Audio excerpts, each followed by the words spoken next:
Obviously, Winter Split has already wrapped up for a couple of LEC teams, and we know that between all these splits, sometimes roster moves, roster changes can happen. Obviously, Winter Split going into Spring Split is kind of the time period where we expect the least changes to happen. Winter Split is a really, really short split. The season's barely started for a lot of these teams, so I don't think we're going to have some crazy, huge, mega offseason or anything like that, but we are getting some changes already. Today, we're going to be talking about a new trade between SK Gaming and K Corp, which is going to lead to some roster changes heading into the Spring Split. Everything we do here at Sheep Esports is powered by Holy, and they just sent me a brand new care package of all of their products. I got a couple of these really cute Holy shakers, which I love to use. I got some of their Holy Energy, Holy Hydration, a Holy Iced Tea set, and even these new Holy milkshakes that come in both strawberry and caramel. I'm a huge fan of milkshakes, so I'm definitely going to try these out right now. But yeah, definitely check out Holy in that first link in the description below. Use those discount codes SE5 and SE10 to get a nice little discount on your purchase today. So a lot of the Sheep Esports team was involved in this one. This comes from Alejandro, LEC Wulu, and Eros themselves, the awesome team we have here at Sheep Esports, where they say sources SK Gaming and K Corp Blue set to trade junglers. Obviously, SK Gaming being the LEC team and K Corp Blue being the LFL team. So we're going to see some players changing from LEC to the ERLs, and from the ERLs getting actually promoted to the LEC. They do say that it remains unclear which of the two junglers will play with KCB in the EMEA Masters, because obviously KCB has qualified, so it's kind of in that weird in between where, like, I'm sure SK wants to have their new jungler coming to compete with them, but I'm sure also KCB wants to keep their team together so they can try and make a run and win EMEA Masters and all that stuff, but I don't know. We'll have to wait and see. That's, I guess, something to keep in mind for all this. But K Corp Blue and SK Gaming are set to trade junglers. Sources familiar with the situation tell Sheep Esports. The agreement already established will see LEC jungler Yzma move to K Corp's team in the LFL. In exchange, jungler Boukada will join SK Gaming in the LEC before the start of the Spring Split. SK Gaming explored several options before finalizing this trade between the two French junglers. So not only is this trade super interesting, but one thing I love as an esports fan, like esports super nerd, is hearing all the different alternate possibilities and things that could have happened as well when any of these moves or trades or changes go down. So one of Yzma or Reeker had to change, apparently. Following a difficult winter split, we saw SK Gaming finish with a record of 8 defeats and only 1 win. Obviously not how they wanted winter split to go. The team decided to make adjustments to its starting roster. While 9 games might seem like a small sample size for such changes, that's what I was talking about as well. Winter split is really short. How much can you really read into 9 games? The season just started. Sometimes teams and players need time to get comfortable, make adjustments, scrim more, gel. There's a lot of stuff going on. The results reflected deeper issues within the team environment, so there's more going on here than just their weak performance to start the season. In addition to weak scrim performances leading up to the split, SK Gaming players struggled to align on their approach to the game, which is obviously not a winning formula. Yzma and Reeker, their mid laner obviously in particular, had differing views on how the team should play, leading SK to conclude that one of them needed to be replaced if they were going to make this work. With this in mind, SK Gaming explored various mid lane options, including Gory, who is a name who's kind of been thrown around in a bunch of different off seasons. Actually seems like a pretty interesting player. Would have been a kind of a cool pickup for SK. They also considered several ERL mid laners, including Decay, a former teammate of Yzma, and Omen. I'm not exactly sure how you pronounce that. Was another candidate. But apparently his team declined to release him for a move to the LEC, but he himself was reportedly comfortable staying put in the ERLs because,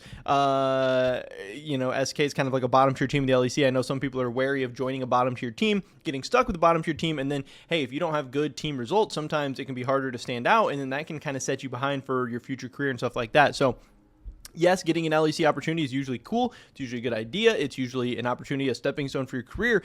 But sometimes the right players can get put in the wrong positions, or with a bad coaching staff, with a bad org, with a bad team, bad environment, and then they kind of get the label of a loser or not good enough, even though maybe it was their team's fault or their team holding them back a little bit. So that's always something to be careful of. So it's interesting when ERL players, aren't necessarily interested in coming to your LEC team. That should be pretty telling that your LEC team is in a pretty bad state. It's not necessarily a good look. As one of the lowest spending organizations in the LEC, SK Gaming faced financial constraints when making roster changes. Any bench player would still be owed an inactive roster salary, limiting the team's ability to sign new players without increasing overall spending. Additionally, some ERL teams demanded buyouts for their players, making straightforward acquisitions difficult. Given these constraints, a direct player trade with an ERL team made the most sense for SK. In the end, the organization decided to bench EMEA and identified Boukada as their top choice from the ERL talent pool. So if that is true, now, hey, you could just be saying you're getting your top choice. I don't know. That's, kind of standard. But if they actually did go out and get their top choice from the ERLs, that's really cool. That's a good sign. Hopefully that means this will be a good move for SK. Hopefully that'll mean SK is a better team next season. Hopefully Boukada and Reeker kind of align and agree on how to actually play the game so we can see all these players playing to their fullest potential. But if SK is getting better, the whole LEC is getting better, that's better for all the teams from top to bottom. Better scrims, better games, better competition, all that stuff. So I do hope even SK on a low budget, hopefully they are improving and getting better. And hopefully this will be a really cool, interesting, and exciting opportunity for Boukada to prove himself and maybe cement himself as an LEC caliber player. We'll have to wait and see there. However, a player trade requires consent from both players involved. EMEA, already set to be bench, agreed to move to K-Corp Blue in the LFL, although he received a severance payment from SK. The 23-year-old jungler prioritized securing playtime over staying inactive. His salary in the LFL, however, will be lower than what he earned in the LEC. That's not too shocking. Discussions surrounding the trade had been ongoing for at least a week while K-Corp Blue was still competing in the LFL playoffs. On Wednesday, the team's players were informed of the impending roster change. By Thursday, the move was finalized contractually. On the same day, K-Corp Blue won the LFL Flash-In Finals. This victory marks K-Corp's 4th LFL title, an impressive achievement considering the various roster iterations the organization has gone through since joining the league in 2021. Reaching the LFL final had also previously secured K-Corp Blue's qualification at the Winter EMEA Masters. However, sources tell Sheep Esports it remains unclear which of the two players, EMEA or Boukada, will play in the tournament.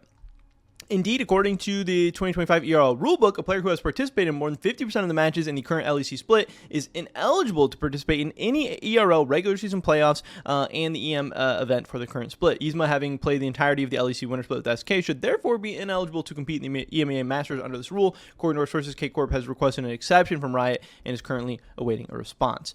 This issue does not call the move into question. So either way, this trade still will be going down. It's just, hey, who is K-Corp Blue going to actually have to play for them for the rest of their split and for that EMEA Masters?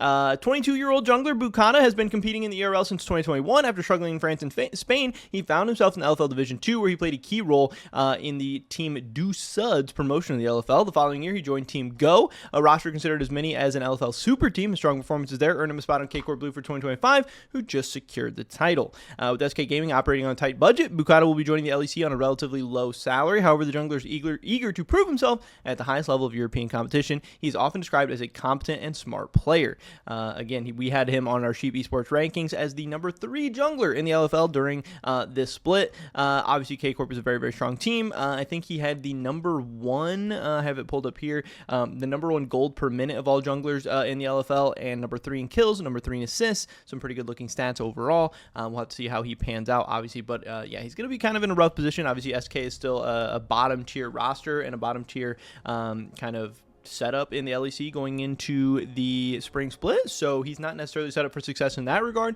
That doesn't mean that you can't stand out individually, and even if SK just looks better than they did in winter, I'm sure a lot of the credit will go to him, and that could again hopefully help cement his career as an LEC player going forward. EMEA, who has played 4 splits in the LEC, will now compete in the LFL for the first time in his career. He previously found success in other ERLs, most notably winning the Superliga with Movistar Riders, a roster that later advanced to the LEC. His last match in an ERL before moving up to the LEC was none other than the EMEA Masters Summer 2023 final against K-Corp. His best result in the LEC came last summer when SK finished first in the regular season, but now obviously they've had a very, very steep and sharp drop-off.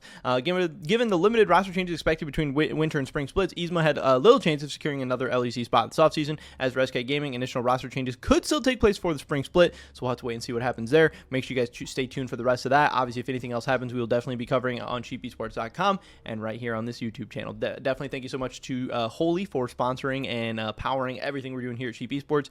Check out that first link in the description below. Use those discount codes SE5 and SE10, and hopefully catch you guys in the next one. Until then, peace.